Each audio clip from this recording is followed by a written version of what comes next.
आपसे जान लेते हैं कि आपने कब अपनी माँ को ऐसा कुछ किया कि जिससे उन्हें ठेस पहुंची, बहुत बुरा लगा। And mom is equal to God, so mom को कभी हर्ट नहीं करना चाहिए। शी इज़ द वन जो आपके लिए हमेशा स्टैंड लेती है जब सब आपके अगेंस्ट होते हैं। हम लोगों को एक मतलब स्पेशल था जहाँ स्पाइसी कचौरियाँ मिलती थी, तो हम लोग वहाँ से पसंद करते थे।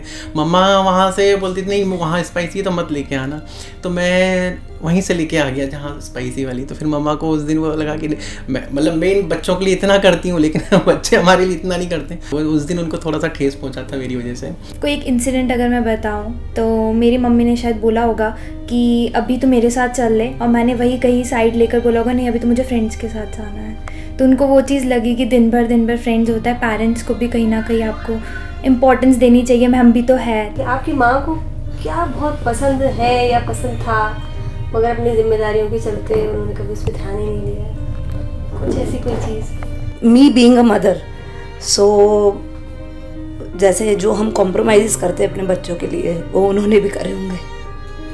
बिल्कुल। शायद हम लोग की मॉम्स जो वर्क नहीं करती उनको कुछ भी खर्चा करने के पहले पापा से पैसे लेने रहते थे, तो मुझे ऐसा लगता है कि उन्होंने शायद उस चीज़ों में अपने आप को कंट्रोल करा हुआ, कॉम्प्रोमाइज़ करा हुआ। पूरी लाइफ जो हमारी केयर करने में लगा देती है, और जब वो उम्र आती है कि जब वो कंफर्टेबल फील करती है तब तक काफ़ी देर हो चुकी होती है, वो है माँ। हर चीज़ में आपकी केयर करना, पूरे परिवार की केयर करने को वो अपना धर्म और प्रायोरिटी मानती है। आपको क्या लगता है कि आपकी माँ ने इस पूरे स्ट्रगल में क्या मिस किया? अपनी छोटी छोटी हैप्पीनेस उसने मिस करी है, कहीं बाहर जाना, तो अपना खुद का करियर प्रॉब्ली उसने गिव अप कर दिया कि मेरा करियर बने, so that she can stay at home and take care of the family और प्रॉब्ली माई डॉटर। सो मुझे लगता है कि मदर ऐसी है जो मतलब सोर्स ऑफ इंस्पिरेशन है, मोटिवेशन है। I was in 12th class, तो मम्मी ने मुझे कहा और मैंने भी उनको कुछ कह दिया, और उनको तो चलो मम्मी है, माँ होती, उन्होंने कुछ नहीं कहा मुझे बहुत बुरा लगा।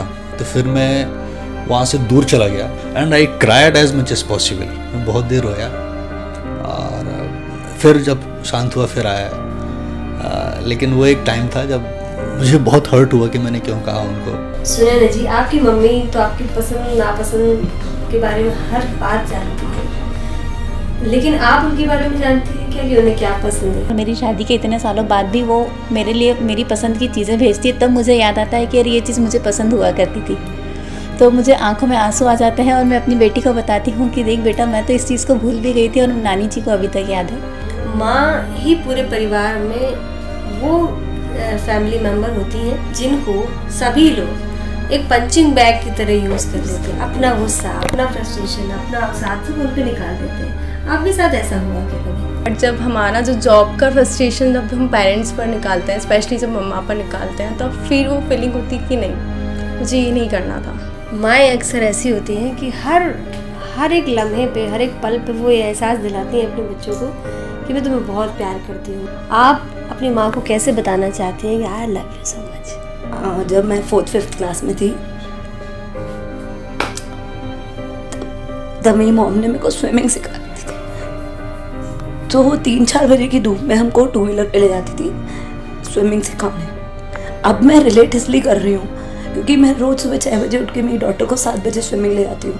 तो उस टाइम वो हमको दिन में लेके जाती थी, मेरे भाई को और मेरे को, और उन्होंने उस टाइम 2 व्हीलर पे जा के हमको स्विमिंग सिखाई है। तो अब I can very well relate कि उन्होंने उस टाइम कितने पेन्स लिए होंगे। तो I love you mom for this and for everything. चाहे मैं कहीं भी रहूं, किसी भी हाल में रहूं, आप हर वक्त मेरी परवाह करती हैं।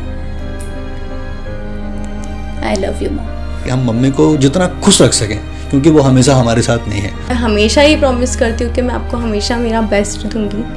एक माँ के लिए बड़ी बातें मायने नहीं रखती, बल्कि छोटे छोटे एफर्ट भी मायने रखते हैं। तो इस मदर्स डे से ये प्रण करिए कि सिर्फ मदर्स डे के दिन नहीं, बल्कि हर रोज़ उनके साथ थोड़ा थोड़ा टाइम स्पेंड करेंगे और उनकी परवाह करेंगे।